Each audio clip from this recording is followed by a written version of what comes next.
about this time. Legacy. Strap yourselves in. Legacy. Let's take you on this ride with Nexxlegacy. We a radio station for the people, Right here for you people. providing hella heat. Let's go get it. Let's get to it. Nexxlegacy Radio, we're coming through your room. Interviews on deck with guests listening to. Hashtag and imagine if it was you. What's happening? We packing with people coming through. How about you? Lace it up, we ready, providing hella heat. Turned up, we racing to it. Track meet. Y'all ready for this journey of a lifetime? This Nexxlegacy agent just like fine wine. Tune in. Every day. Nexxlegacy.com. Getting you ready for this interview. Let's get to it. Radio station for the people. Yeah. We got hella heat. We got hella heat. Let's go. Yeah.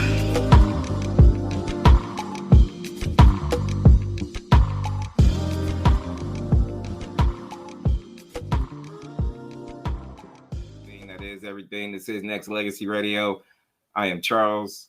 I am branded Madison, and I have my beautiful guest, Monique Marie. We're going to talk her music. We're going to talk other people's music. We're going to talk the music industry. We're going to talk about all the stuff. So, hey, nah. We ain't doing over here. We're going to have some fun, though. We're going to have some fun. How you doing? I've been good. I'm just thankful to God to be here, and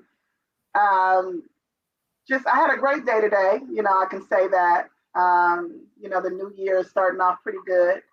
So this is a blessing. I appreciate you tapping in. I'm proud of everything that you're doing. And making sure that, of course, we as, of course, artists and other journalists and, I saw the mom the other day, the athletic mom, people that are just, supporting other people. So I appreciate everything you're doing. So I'm good because you're good. People help people. People help people. I believe in that wholeheartedly. I believe in we can't do anything alone. You know what I mean? Oof. There has to be a like-minded individuals who want to have a seat at the table so we can figure out how to grow and build generationally. You know what I mean? Not just for themselves, because that's on some selfish stuff. We ain't about that. You know what I mean? We got to build for others. Well, we rise by lifting others, and it's like literally it's real because I can actually say from 2020, the beginning of me even starting, of course, during the pandemic, just talking about other people's music, other people's gifts, other people's shows, it has obviously increased my exposure too. So with no thought of even doing that, it's just happening, because of the fact that, we're talking about others, like what you're talking about. So no doubt. How I mean, but I feel like I've known you and your music for a hot minute, so it's not just overnight. You know what I mean? You got a lengthy history. So tell the people who don't know you, how'd you get started doing music? Why are you doing music, and what's motivating you still to do it? To keep going. Well, I'm Monique Marie. I'm from Oakland, born and raised. I was raised in East Oakland, California. Out there in the 6'9" village, grew up on 73rd and Hillside, had a hard-working mother. My mother raised me, single mother raised me until she had met my stepfather. And he was a musician. And definitely when they got married, he made me perform all the time. Like I was on stage somewhere. It didn't have to be, at a venue, just needed to be in the venue in the house. And that taught me to always kind of give it to everybody when you're singing, no matter what, perform wherever you are. This is a performance. And so just starting there, it's crazy because I was really shy, in high school and in college. I graduated, ended up moving to Vallejo, graduated from Vallejo High and came back to the Bay Area, went to Cal State Hayward. I don't know why they call it Cal State East Bay now, of course. I studied at Cal State Hayward, and it's crazy because I was double majored to be a criminal defense attorney was originally my goal. Just wanted to defend those who were innocent. And during that time, my roommate was a singer. And she was like, join us with this group. You know, we should do a group. And there was 3 of us. And unfortunately, one of us, and I wouldn't say me, one of the singers started dating the producer. So what would happen, of course, when they would get into it, you know, we wouldn't be able to practice. We wouldn't be able to rehearse. It was like, so it made me think like, as much as I love groups, you know, grew up obviously listening to En Vogue, you know, the Supremes, all these amazing groups, Destiny Child. I just kept saying, I don't know if I could ever do it because it just kind of was discouraging.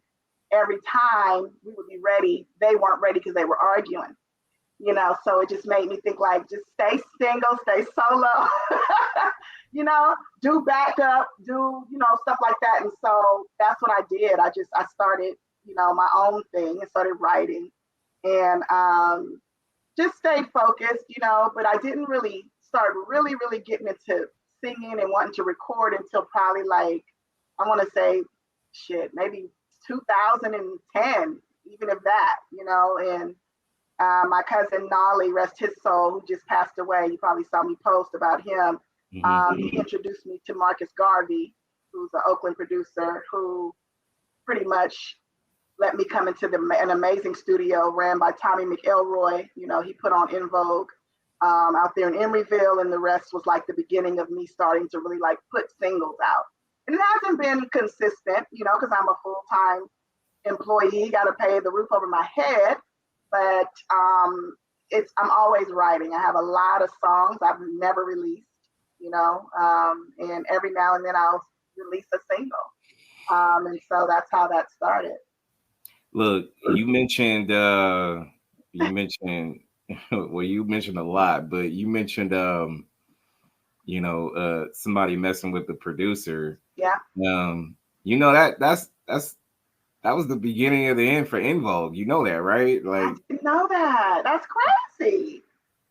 And you see how I just like shied away from it, not even realizing like this is not gonna ever go because it's based upon if they're ready for us to be seen, so to speak. And you know, En Vogue got, you know, they got Beirut, so you know what I mean. Like, it's Cindy. You know Cindy, right? The main vocalist. Her vocal coach is my vocal coach, Horace Tolson. So yeah, he's out of San Francisco. I'll tell you more stories behind the scenes off of that because we ain't gonna get into that. But see, what you mentioned is literally like, and I'm glad you're going your own lane because it's sometimes you need to go that path, and sometimes you gotta go journey solo in order for you to click up and just be around other people who only have the mission in mind. You know what I'm saying? Yeah. It's you important. Can get caught up. They want to, you know, when you start sleeping with them, and not that I know anything about it, you know, but I mean, people can get caught up.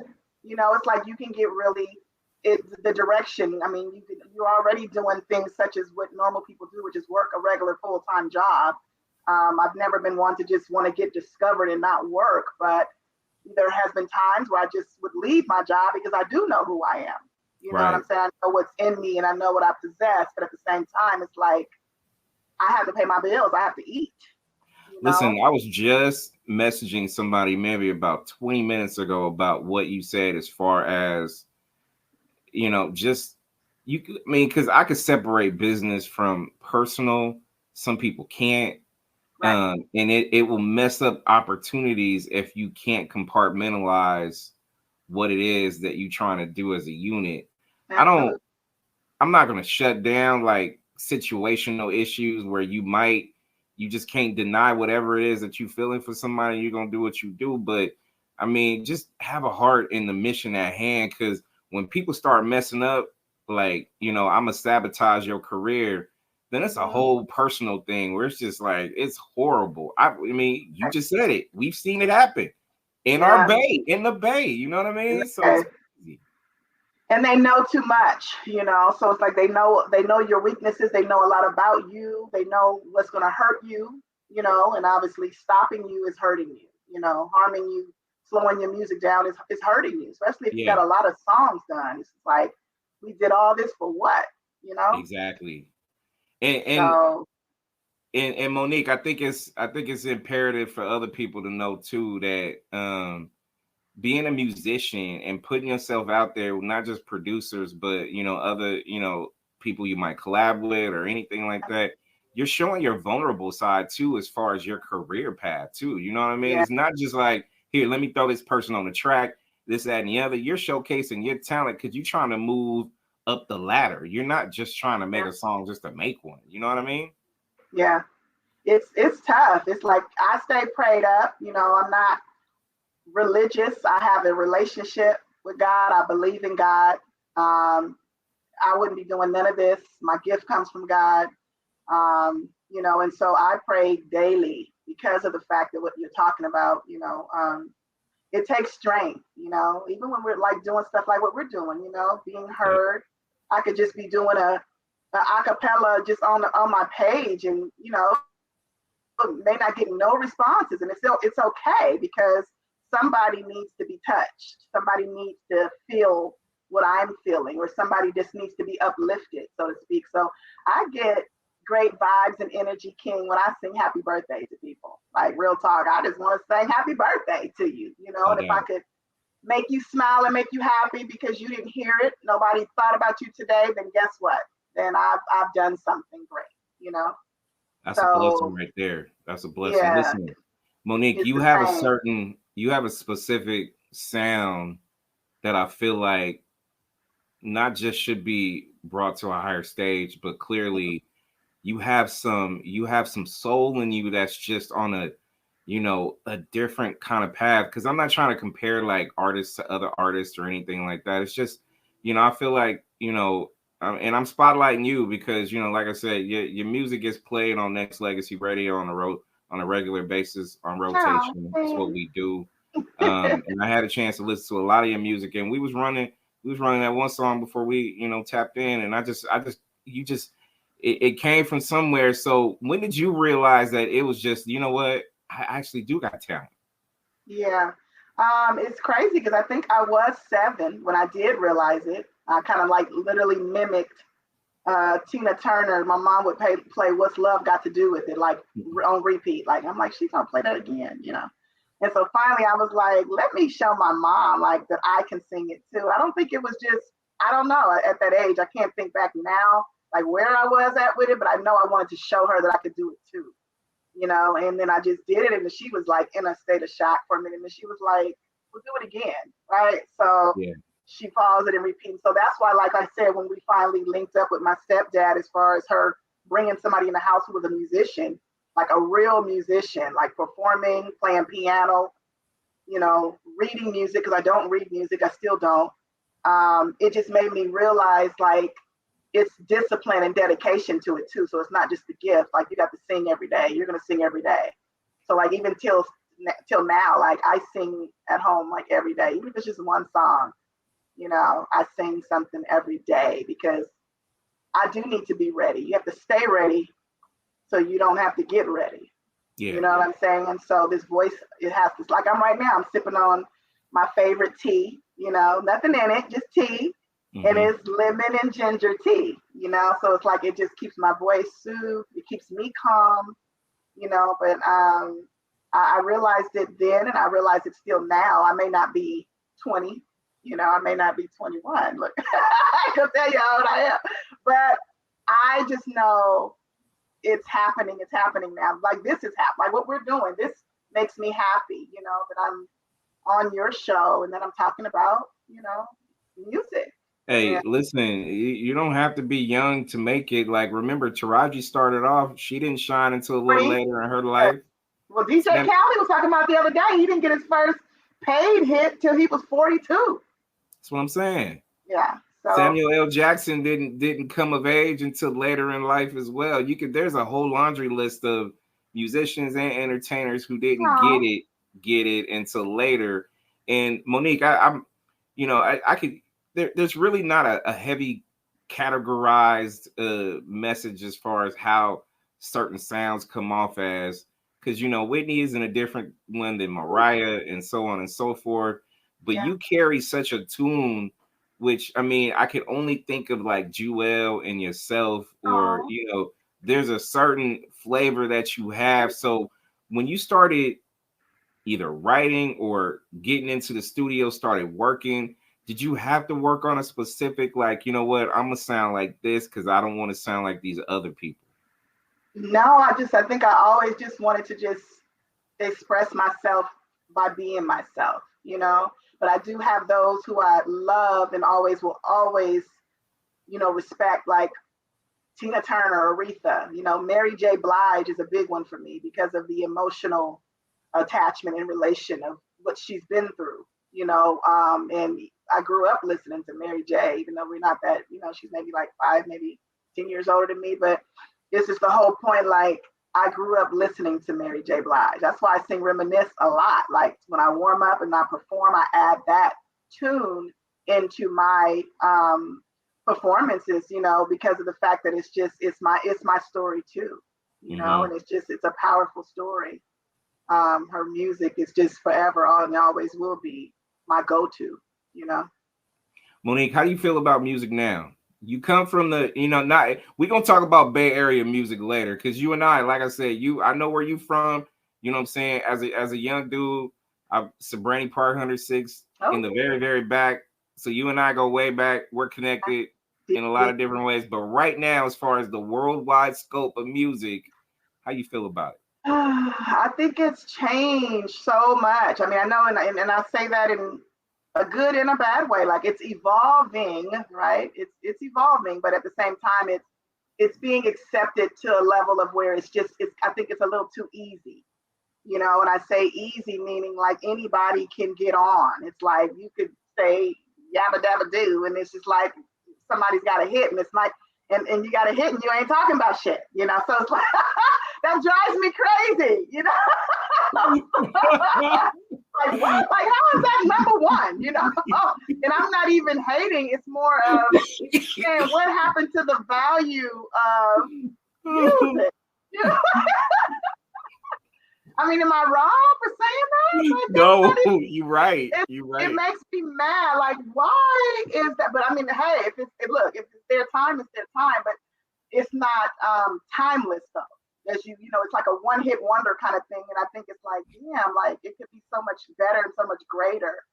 And I think Beyonce talks about it a lot. And that's why I think I don't release as much as I probably should be, because not to say I'm trying to be perfect, but I do want to make sure it counts and it makes sense. You know what I'm saying? So that's why it has to be good. It has to be powerful, not for you, not for them, you know, because once I release it, it belongs to you anyway. It's no longer mine once I release it, other than on paper and publishing. But I have to make sure I feel good releasing something that's good. And that's why I try to work with the best producers, like G Coop. Obviously, as you've seen, he's done 4 or 5 of my songs. The one you came in with FaceTime, Mr. Trax, and Q made the beat. I mean, these are Grammy nominated, you know, Billboard producers, you know. And so I feel like if I'm going to come with it and they don't play, like Q is real big on that, like, what? Sing it, do it all over again. Yeah. Like, do the whole song again. Like, what? You know, he's not going to leave out, you're not going to leave out the studio with his name on something, you know, sounding like that just because, you know, you're paying hourly. So I take very, very much so the importance of, you know, quality, you know, over quantity. How many you putting out, but how many good sounds are you putting out? You know, because you could have that one good sound and that could take you, you know, to oblivion. You know, so I'm more on that, you know. Monique, the game's cloudy. And when I say that, there's a lot of gray area mixed in with it, because you have your legacy artists and your legacy songs and the people who, when it's all said and done, it doesn't matter what song they have, their catalog will withstand the test of time, where you can roll it back 10, 20, 30, 40, 50 years beyond, and it's still relevant today. I don't know if you, Michael Jackson had that 40th anniversary, and, you know, God rest his soul and everything, but, you know, his company, they released it. Monique, he got like 2 or 3 demo songs on that, demo songs from the 80s during the Thriller days that will run rings around anything that is current. And when I say that, I'm saying this.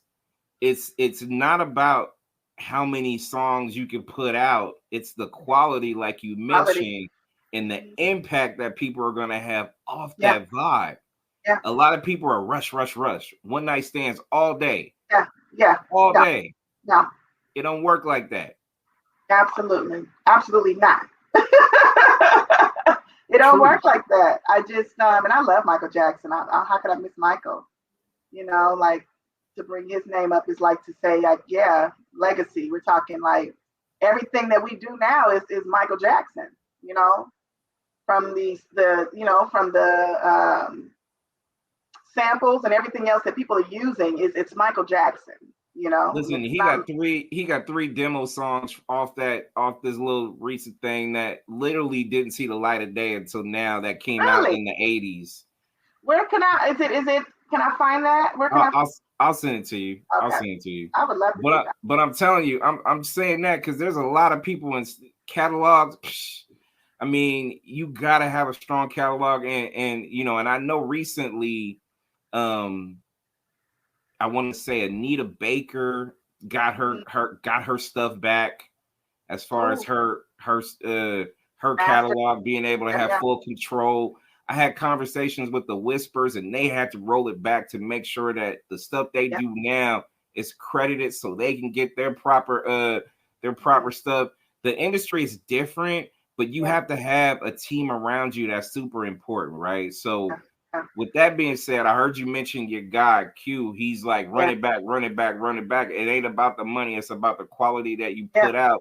We need to see that a lot more though, right? Yeah, absolutely.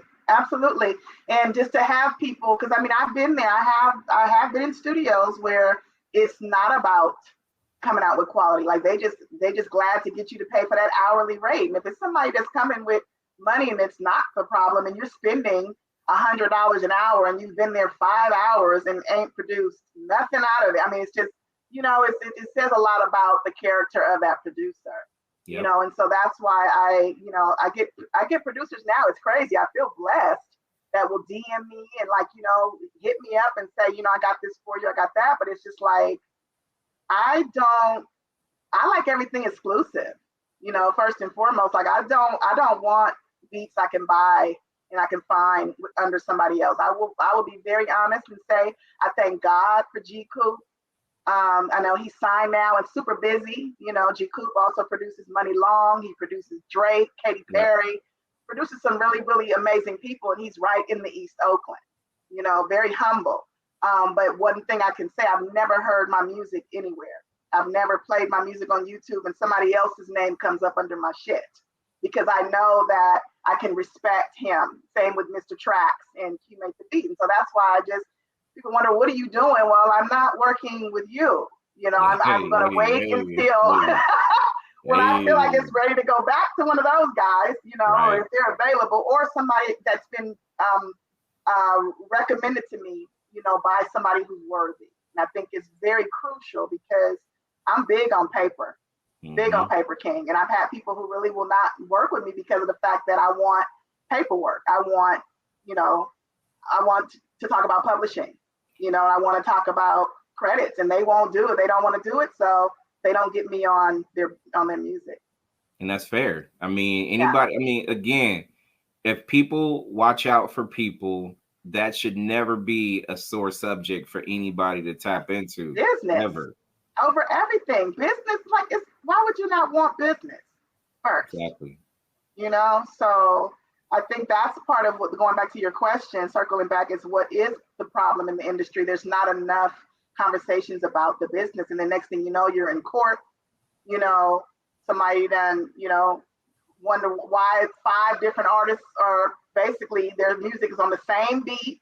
You know, and it's because they didn't read that it's not exclusively yours. You don't own it. And Monique, that's always been an industry issue for me, because I may not be an artist like that, but I believe in anything that you put, you know, sweat, tears, emotional moments, things of that nature, you have a right to be able to use and utilize that stuff. Now, it may not be in your studio, or the song may not have been written solely by you, or that beat may not have been your beat, but you own that piece just like they do. Like and they the do. fact that the industry doesn't look at it that way is weird to me. It's like, I always hear these stories about, because remember, Taylor Swift, Ashanti, all these people had to redo their music to make their music their own. And, all the producers are pissed.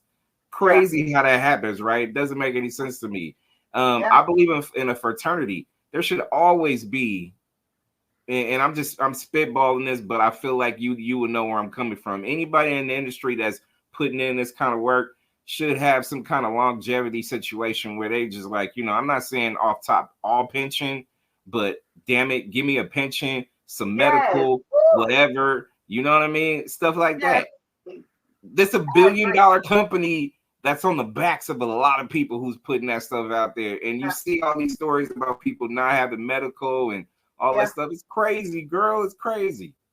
But I will say, if you find out, when you find out more, like I think when you spend more time, because I mean, I'm guilty sometimes of not, still doing more and more research as I should. But from what I have learned, even just about the Grammys, what they've done, for people, especially during the Academy or during the pandemic, during the Academy. I'm trying to go to the Academy Awards. Hey, let's go. Let's go. I'm thinking about going to the Academy. Like, what's going on? But during the pandemic, they came out with like programs for people, who obviously were not performing, whether you have been a mainstream artist or, an artist aspiring and you just can't get shows because masks are required or vaccinations are required, but they still provide, grants to people. So you really have to find, we're talking about not just grants, obviously for recording, I'm talking about grants to pay your rent. Grants to pay your mortgage. And it's not, it doesn't take a whole lot. It's just letting them know what's going on. And they will help you. It may just be once, but it's out there. It's available to you. So I know the Grammys are doing something. ASCAP has something similar too. But they're not going to call you. You have to literally, you got to go on their site. Absolutely and apply. Right. Yep, you got to do a little digging, and again, it goes back to what we were saying before. You got to have a team around you too, that's ready to have your back and support said artist or the team around you. Because I'm not saying you're only as good as your team, but damn it, you gonna survive a lot longer if you have a good team around you that's really looking out for your best interest, though, right? Absolutely. I have some family members who I only trust when it comes to my music, who I only trust when it comes to what's coming next, revealing certain things too. And one of my favorite, of course, I have an amazing aunt who is just honest to God with me, my Auntie Marion, and she always will tell me, like, no matter how far you go, no matter what you do in this industry, don't ever let me see you getting no plastic surgery. I don't want to see your nose changing, your lips, your breast size, and you need that. Like, that's who you need, because that's what'll happen. You'll find yourself in this place, in this space where you think you're not pretty enough or you're not small enough. And next thing you know, you're laying on the table and you're dead because you were trying to impress, people in the camera box here. It's terrible. It's terrible, sweetheart. Listen, you hear stories about not just the BBLs, but I heard old stories about people taking out a rib just so they could be a certain size as far as they waist or whatever. Like you hear all that stuff, and I'm like, damn, is that deep? Like, is that deep where you just want to impress somebody that's not yourself? You know what I mean? Like, you want to spend all this money or maybe not all your money. Maybe it's given to you as a gift, whatever the case may be, which can happen. I get it. That's fine. But are you really going to invest that in you when let nature take its course? Or how about this? How about you just go work out and do what you got to do? Or how about this? How about you just figure it out on your own so you can be able to be appreciative of what you have versus what is paid for? How about that? You're so funny, and I'm doing that too. Like, it's working out is not easy. I will say that, but it's discipline. The feeling when you do it, I can tell you, I feel real good, and I do feel like when you're running or walking, you're running towards what you're going to be feeling like and looking like. And it's not even just the look; it's more of the mentality. Like, just like endorphins start going off. I'm moving, I'm hyped up all day. The energy is just, it's a whole nother level. So listen, trying to do a 3 or 4 mile compared to like 6 months ago, I'm like, damn, I could do this. Like I couldn't do it 6 months ago, but I'm doing it now. When you see certain progressions, you see certain progressions for that, it's you can't lose for that, because it's something that you know what, I can see where I started and where I'm at now, and that's important. Before I talk to you more about singles and stuff like that, you know, we from the town, so Bay Area music. Where's that? Where's that? Besides you, where's that? My God, you know, I'm still like on this whole hip hop thing. I do like Swap. You know, I met him out at Oaktown Soul event. I would have to say Shantae, of course, you know, LaRussell, you know, come on now. These guys, I mean, and I'm not just talking about sounding good, I'm talking about making an impact, you know, as far as I love that he just talks a lot about, you know, independence, you know, reminds me of like a today's Nipsey Hussle, you know, like giving back to the community when he was talking about like, you know, the restaurant out there in Vallejo, like that he kind of revamped and made sure, you know, the people, of course, that you can come in anytime. And if you can't afford to pay $15 and pay what you can, you know, because, you know, it's not just, he's not just talking about in his music. He talks a lot about, you know, 501(c), you know, nonprofit. But it's like, it makes sense to talk to a musician about that. Like, do you really know, like, if you do that, you won't be like overly taxed if you just coming out as a corporation. So just dropping game to people. Who else? I've interviewed some amazing artists, but I've also can say Young Lot, shout out to Young Lot, Money Tut, those guys, always and forever amazing. But yeah, there's a lot of people out here doing this. Of course, still E40. I always will forever be an E40 fan. Legacy. He's the Legacy Bay guy, like straight up. T-shirt for sure. So here's my thing when it comes to that. Like you mentioned a lot. You mentioned a lot right now, and I just feel like, you know, it's not as celebrated as it once was because of your legacy artists. You think about E40, Too Short, and Banks. You think about, you know, the classic icons that was in front of us. You know what I mean? But I feel like music in certain pockets don't or is not as celebrated as it once was, due to the mainstream dominance, which is the reason why we have shows like this, so we can be able to bring these people up. Though it sounds like it's complicated, but it's not. We need more of this, and I know you feeling me, right? Yeah, I'm definitely feeling you. I love everything you're doing, and it's like I said, for me to be, you know, doing it too. I just feel like I was talking to somebody about it today, like I don't even know where it began, but I do know. I got a chance to interview an artist by the name of E-Rain out of New York, Future New York, and I just asked him one day because he, you know what he did? He had posted me singing when because I had been off Instagram King for like almost 3 years, and when I came back, the first day I came back, Tyler Perry was doing that gospel, something like everybody post challenge, something sing something gospel, and I was singing something, you know, about you know, the Lord basically, and this guy E-Rain took my video from my page, just snatched it and just posted it on his page, and I was like, who is this, you know? And he was like, you know, basically the comment under the caption under it was like, you know, sharing is, you know, is free, you know, it's free to be able to share somebody's talent. He was like, listen at this artist.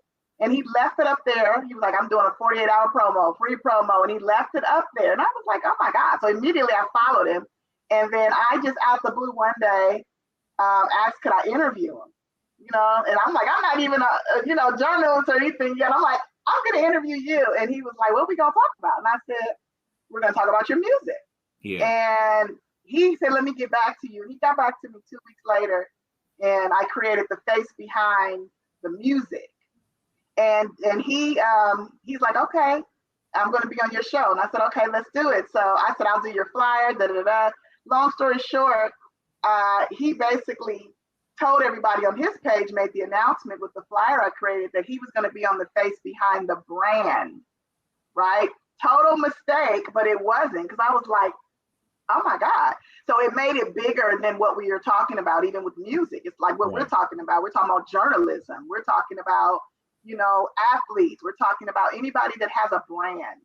And the smartest guy, like he was just like, make sure you get this trademark immediately. And I did that, like in 24 hours, took 6 months, to get that back. And the rest is history. Yeah. And here we are, like 143 episodes later, I just feel like, I feel thankful because it's one artist after another telling people, and it's the word of mouth that, they feel good coming to the show.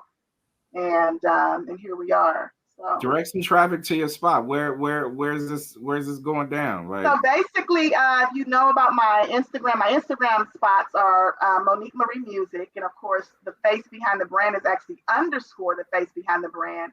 I used to interview just on Instagram as I was trying to build, but now because I'm dealing with a lot of artists with music, I'm more about the monetization piece of it.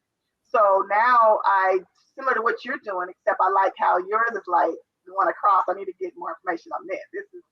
Hey, girl, we're going to work together close. So, it's all love right here, though. So, yeah, we but do. Basically now I upload it to YouTube because when you upload to YouTube, they capture the publishing, as you know.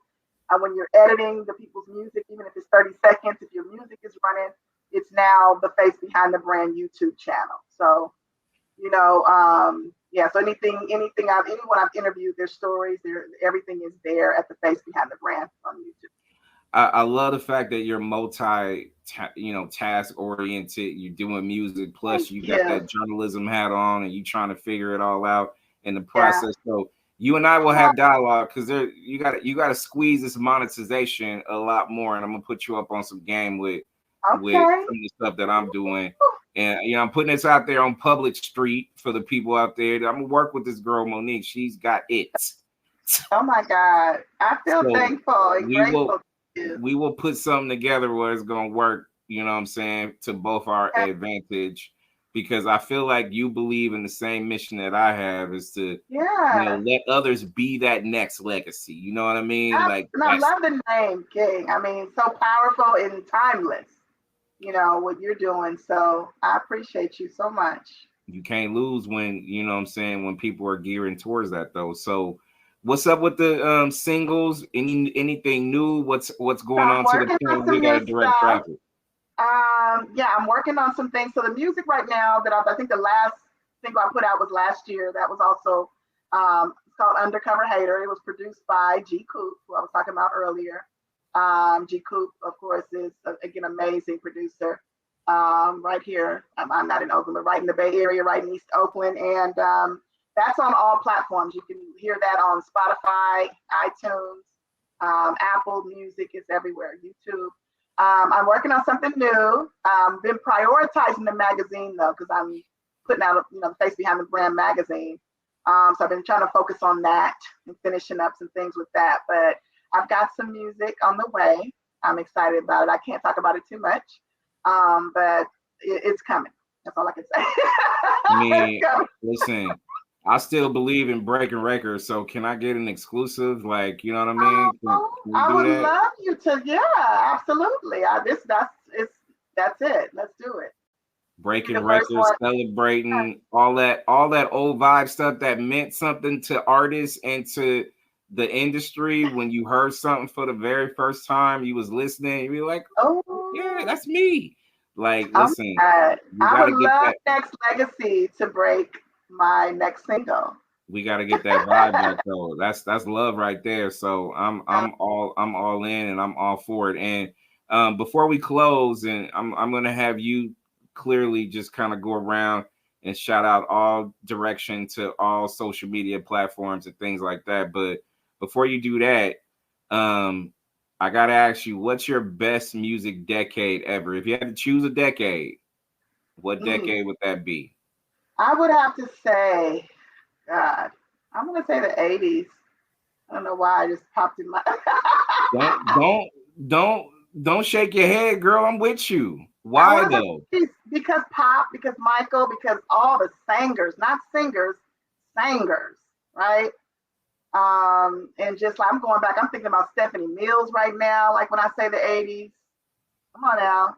Whitney in her heyday. Whitney in her heyday. Disco, and then of course the 90s came right after, but that 80s that 80s, I think, is what pushed the 90s to come out with, like, who I was talking about earlier, like Mary J. Blige and stuff like that. They were getting it from the 80s, you know. Shit, even Tupac, I mean, he got a lot of his, you know, the 80s was the big push, I think, for a lot of pop, R&B, rock, you know, and obviously, you know, just gospel will ever and forever be part of R&B. You know, people try to separate it.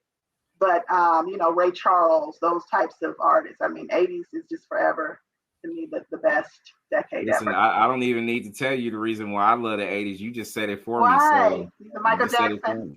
You just, not just that, just everything. Everything was winning back then. Hip hop at its height.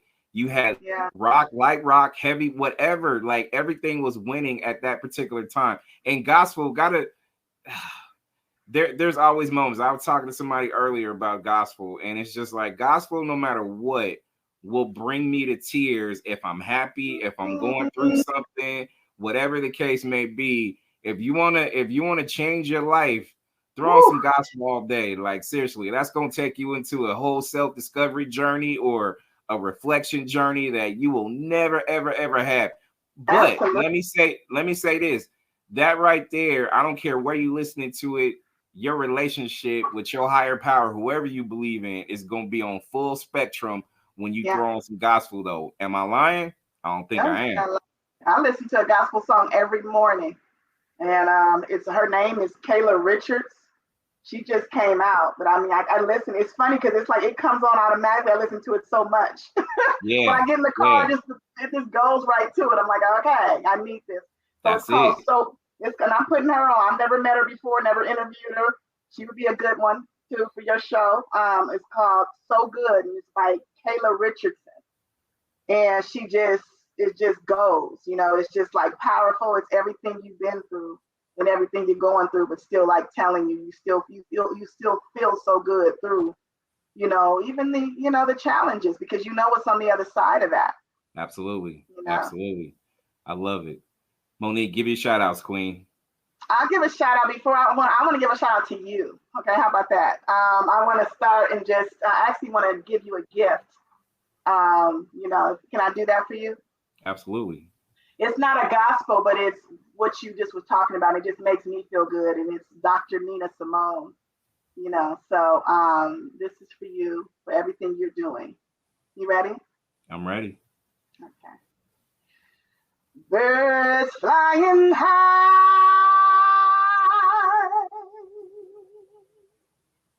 you know how I feel.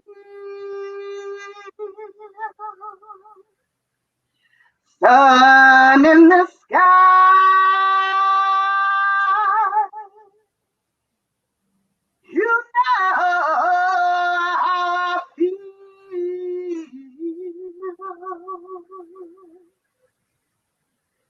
Breeze drifting on by, you know how I feel.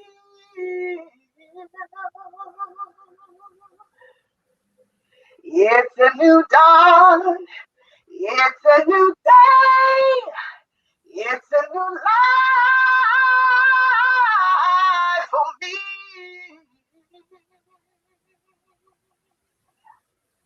And I'm feeling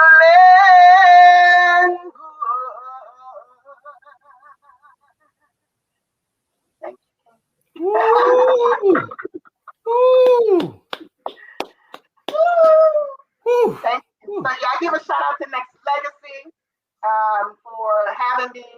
I give a shout out to all the radio stations, of course, as I come, because I'm coming. 106, you know, all these wonderful places. You know, we've been around the Bay Area for so long, so 102.9. I give a shout out, obviously, to my family, you know, family over everything. Rest in peace to my cousin Nolly, who believed in me when I was slowly almost not believing in myself, to introduce me to Garvey, who introduced me to G. Coop. I introduced, you know, it's just crazy. I give a shout out to my cousin Mimi, who of course is kind of experiencing that loss right now of her brother, Nolly, my little cousins, Kamaya and Nunu. I give a shout out to my mommy my daddy, my aunties and my uncles, my cousin Shauna. You know, we can go on all day. But yeah, so the face behind the brand again is my platform where you can find me on YouTube _ the face behind the brand. You can find me on IG and Monique Marie Music, also on IG, and Miss Monique Marie on Twitter. So that's what's up. In closing, Monique, you gonna stir up my emotional soul right now. So I don't even know if I'm gonna be able to sleep now. That's how I'm feeling. Like, well, I'm feeling good, and I want you to feel listen, good. you got me feeling, you got me feeling better than good. So, listen, I appreciate the gift because it is a gift. It's God's gift. And I appreciate you giving that extension, not just to me, but, for right now at this moment, but also I appreciate you for continuing to put out music for the people, because you're absolutely right. You said this earlier, where once you release a song, you're releasing it to the people. It's no longer yours. And people fail to realize that when you do, you're giving pieces of your soul, your music soul, even your soul to the people out there who are listening and absorbing your energy. And I feel like a lot of people need to realize that and recognize, the effort as well. So I appreciate you. I will message you my information because we got a lot to unpack though. Like seriously, you and me, because there's a lot that you're doing ties into a lot that I'm doing. There's a lot. And again, and I'm just put it like this: better together. You know this. You know this. Well, bringing value, and I'm definitely again thankful because this is bringing value, of course, to what I'm doing, and vice versa. I'd like to assist and do anything I can do to bring value to Nexxlegacy. And vice versa. So that's how we don't do it. Monique Marie, my queen. Peace. Thank you. I appreciate you. I appreciate you too. Have a good night.